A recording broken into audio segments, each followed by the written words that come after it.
बघा अशा इडलीचे आपण छोटे छोटे कट करून घ्यायचे आहेत। आता इकडे बघू शकता।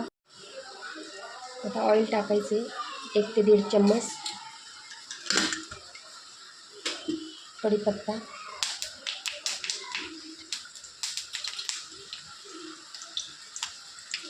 मोहरी, थोडंसं जिरं, हळदी टाकायची,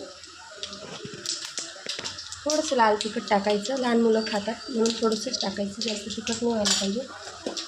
आणि चवीनुसार मीठ पण थोडं टाकायचं, कारण की इडलीमध्ये ऑलरेडी मीठ असतं। ओके, चाळून घ्यायचं। त्याच्यामध्ये आपण इडलीचे कट केलेले पीसेस टाकायचे आहेत। बघा, ही एकदम सोपी रेसिपी आहे। जेव्हा पण तुम्ही इडली बनवणार, थोडीशी इडली साईडला काढून घ्या, पण त्याच्याने इडली फ्राय बनवा। मुलं खूप आवडीने खातात। तुम्ही पण एकदा नक्की ट्राय करा।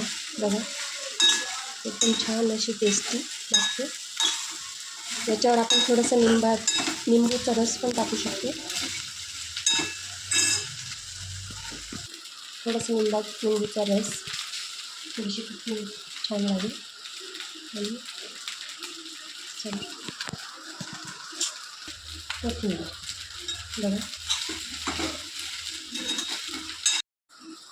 बघा, रेडी झालं इडली फ्राय। खूप छान टेस्टी लागते, एकदा नक्की ट्राय करा।